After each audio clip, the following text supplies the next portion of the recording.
just a quick video to show you what happens when you have a shutter problem.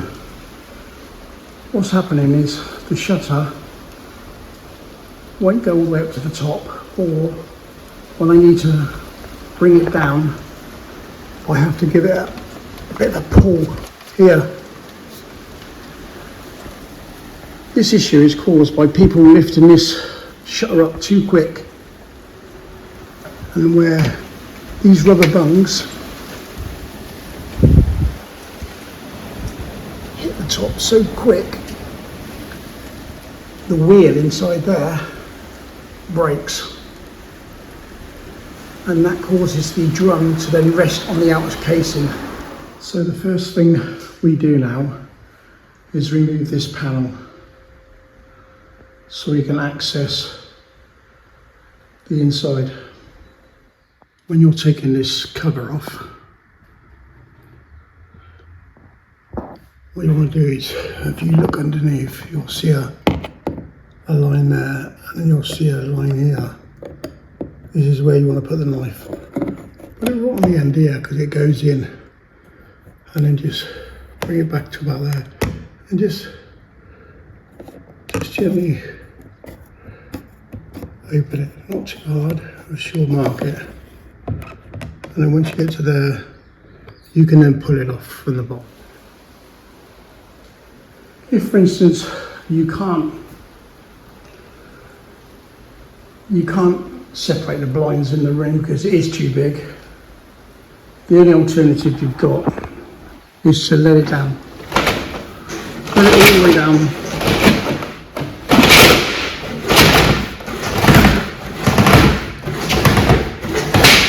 All the way down to the bottom.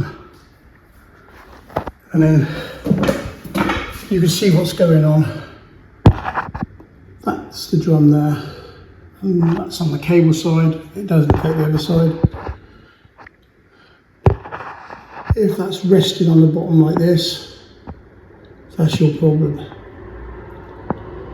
It should be suspended in the middle with a pin, but when the pin breaks or the reel breaks, it will rest on that edge there. It can still operate, but it's going to be doing things like sticking, hard to pull up, and cause you loads of problems. So really what you want to do now is you've got to undo this. Keep pulling the cord out a bit more. It's easier with two hands, obviously, under there. Now if I was you, I'd mark it with a bit of tape with an arrow so you know which hole that strap goes back in. I've done it on this particular one because it's so wide, there's 3 straps there. And how this operates is just, it's basically got a slit here, and you just pinch them together and it will pull out like so. Simple as that. If you do each one of these, then this will be separated. And then if you turn the bar, you will see a screw on that end there. Undo that screw, turn it around till you get access to the screw, undo the screw, and that shaft will then slide to the left, and then you'll be able to pull the bar out because there'll be a gap then here. So I've gave this a thorough clean now. What we need to do now is undo this screw here. Undo that screw there. Now this will go in. Now the screw's not there. And you will be able to pull it out now from that side.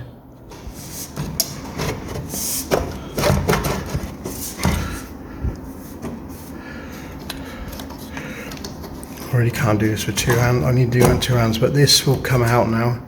Or just put a screwdriver in there and just pull the bearing out. It just pulls out of that recess, and I'm just greased it. Looking lovely. So all I'm going to do now is, yeah, this seems to be the problem here. if you've noticed that this piece here is supposed to be fixed into there, and it's basically just wobbling, and it's just come out. It's just basically worn. If you look at the other side, even that's bent inside, looking broken. So definitely need a new one of these. What I'm going to do is I took it off. I've took one off the smaller window. The smaller window don't have so much shutters and not so heavy. It's a smaller window, so I'm going to use that one, and then I'm going to bond this one here. I'm going to resin that back in there. Hopefully that'll do it. If I can't, then I'll have to replace it somehow. I'm going to replace it with this one. It looks different, but to be fair, it's exactly the same. If you look in there, there's a silver spindle, and I've actually looked at it. It won't come out. It's jammed in there. It looks a better quality one, this one. A bit thicker material there. You will notice a difference in height as well. That shouldn't matter because that middle bit fits in the tube anyway. I don't think they used the right part for this shutter. I think they should have used this one, being stronger. If you look, it's a lot thicker, and it's got a recess around it too, which is it's just completely stronger. So what I'm going to do now is I'm going to put this cord through that hole there and swap these over. I've noticed, I'm not going to make it any shorter, so what I'm going to do is I'll put a screwdriver in the knot, and I'll just wriggle it till the knot comes undone, and I'm going to thread it. If you want to change the cord, now's the time to do so. You'd have to go through all this to change the cord anyway, and all you do is undo these two screws here, that one and that one, and then you'll see how the cord fits to the reel. But you've got to remember, this is under a pressure, so it actually goes back. You'd have to unreel it, and just count the reels, how many's in there, and then wind it back in. So that's not put back on and threaded through the new reel, and now it's a case of putting it back. So I'm just winding this. It's difficult to do this one-handed, but for video purposes I'm just winding this back on.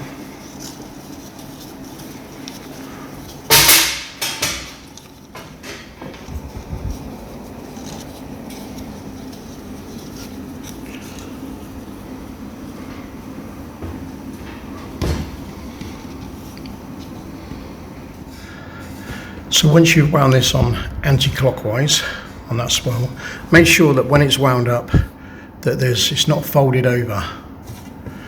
It's the same way all the way down. Now what you want to do is pull the cord out here and make sure that this white tag there just meets that when you put it back. If not, you've only got to pull a little bit more of this out and slacken it until that meets there. That's the position it was in, and that gives us the amount of cord we need around this reel. So that's back in now. What was happening, because the spindle was broken in the center, it was dragging on this edge here. It didn't come out, but it was stopping it from working.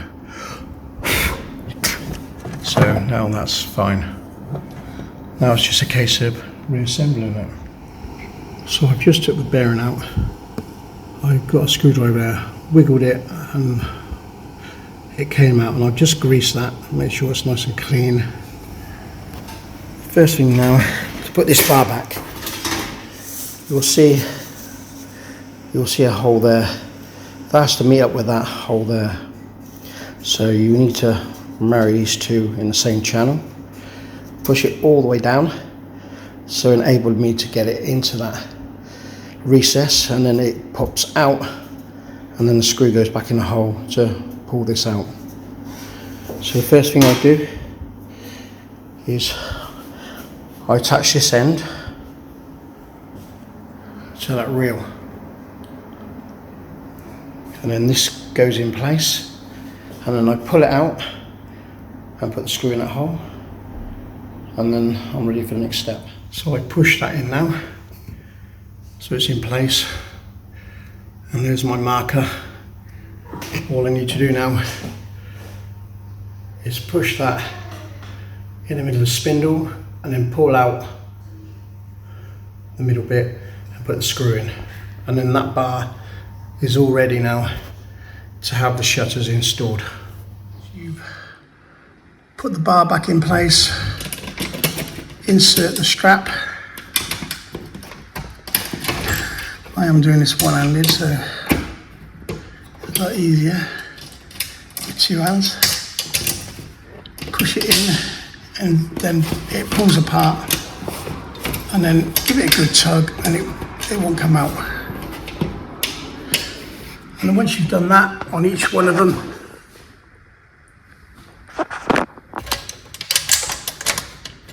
then you just pull the cord very gently and it will start to lift. Just make sure that when you finish two, these slats are in line. Obviously there's one there sticking out a little bit, so normally I'll get a little screwdriver in there and just pull it over so it's nice and level.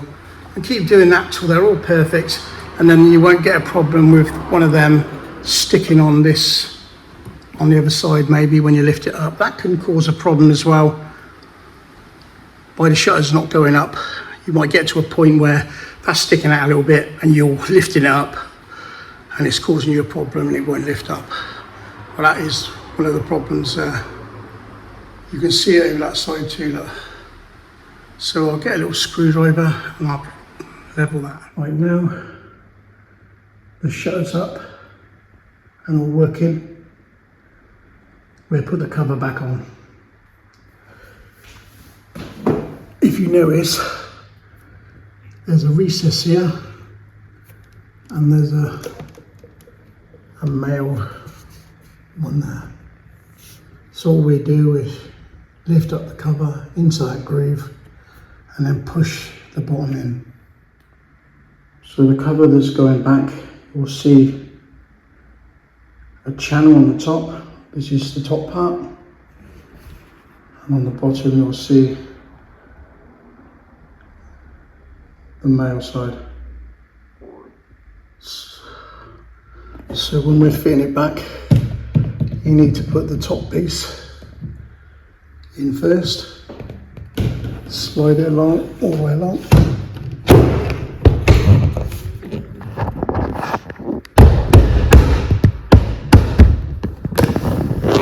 And then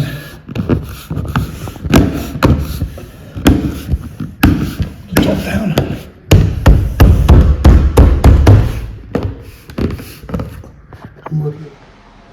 Well, I'm just going to wrap this video up.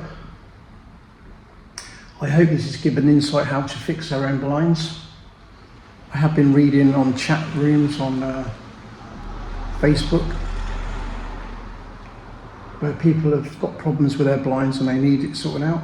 So it's quite straightforward. On a scale 1 to 10, I'd say it's probably about 95. It's not hard. And if it does go wrong, it won't cost you any more money because they have to take it apart anyway. You might as well give it a go yourself. Anyway, I hope you like and subscribe. I may bring out another video on how to replace one of the blinds where people have broken in or whether they got damaged. You don't have to have the same colour. You can use the ones at the top which aren't visible from when it's down. So you can probably get away with a couple of slats. So like and subscribe. Thank you very much. Bye bye.